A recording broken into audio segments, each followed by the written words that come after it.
You have to be, reasons why you get up in the morning. It can't just be solving problems. It's got to be, something great's going to happen in the future. Well, first of all, I'd say I actually feel fear quite strongly. So it's not as though I just have the absence of fear. I feel it quite strongly. But there are just times when something is important enough, you believe in it enough, that you do it in spite of the fear. There's always a chance of failure. So I think it's important that you really like whatever you're doing. If you don't like it, life is too short. And also, if you like what you're doing, you think about it even when you're not working. I mean, it's something that your mind is drawn to. And if you don't like it, you just really can't make it work, I think. When you're building something new, there's going to be mistakes. Yeah. And it's important to recognize those mistakes, acknowledge them, and take corrective action. Okay. And the success of a company is very much more about how quick are you to fix the mistakes, not will you make mistakes. And if you see the difference between a startup that is successful and one that is not, and it's because the successful one, they both made mistakes, but the successful one recognized the mistakes, fixed them very quickly, and the unsuccessful one tries to deny that the mistakes exist. A lot of life in general, in any job, there's you have to do your chores. I think to be successful at almost anything, you have to do the tough stuff and as well as the enjoyable stuff. You have to do the boring stuff as well as the non-boring stuff. And if you don't do your chores, then bad things will happen. But if they don't do the things that they don't like to do, then the company will be in trouble. You have to, you basically, it's more fun to cook the meal than to clean the dishes. Okay, but you need to clean the dishes. You need to do both. Yes, you need to do both, exactly.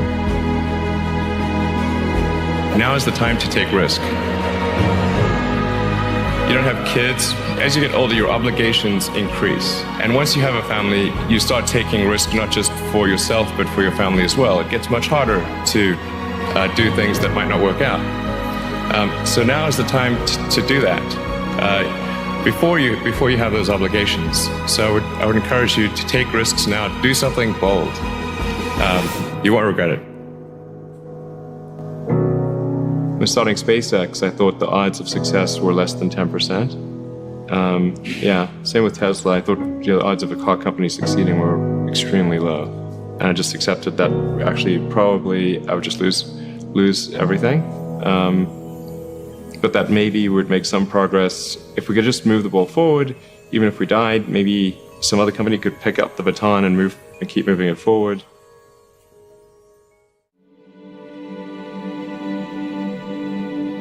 First of all, I really take some thought to how can I provide advice that would be most helpful, and I'm not sure I've given enough thought to that to give you the best possible answer. But I think certainly being focused on something that you're confident will have high value to someone else, and just being really rigorous in making that assessment. A natural human tendency is wishful thinking. So a challenge for entrepreneurs is to say, well, what's the difference between really believing in your ideals and sticking to them versus pursuing some unrealistic dream that doesn't actually have merit? And that is a really difficult thing to tell. Can you tell the difference between those two things? Right. So you need to be sort of very rigorous in your self-analysis. I think certainly extremely tenacious, and then just work like hell. I mean, you just have to put in, 80-hour, 100-hour weeks every week. All those things improve the odds of success. Okay. I mean, if other people are putting in 40-hour work weeks and you're putting in 100-hour work weeks, then even if you're doing the same thing, you know that you will achieve in 4 months what it takes them a year to achieve.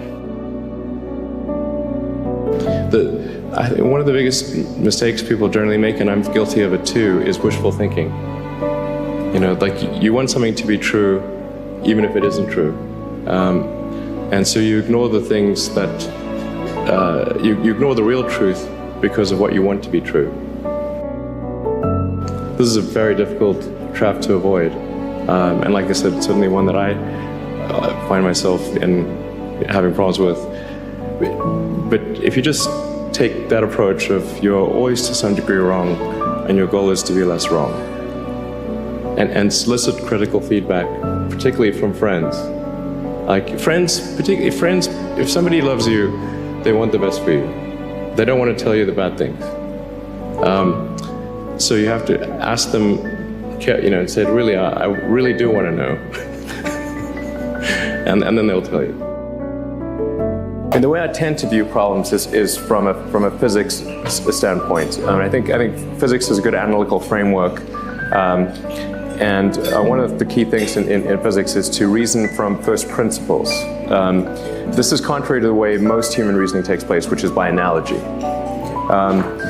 Reasoning from first principles just means that you figure out what are the fundamental truths or things that people are pretty sure are fundamental truths, and can you build up to a conclusion from that, from those principles, and then certainly if you come up with some idea and it appears to violate one of those fundamental truths, then you're probably wrong, or you should get a really big prize or something like that.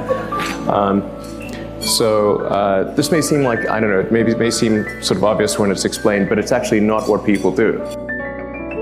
Reasoning by analogies is helpful because it's a shortcut. Yeah. And it's mostly correct, but it tends to be most incorrect when you're dealing with new things, because it's hard to analogize to something really new. When you were in college and developing these skills, you wanted to do some things that were of benefit to humanity. Why did you think that?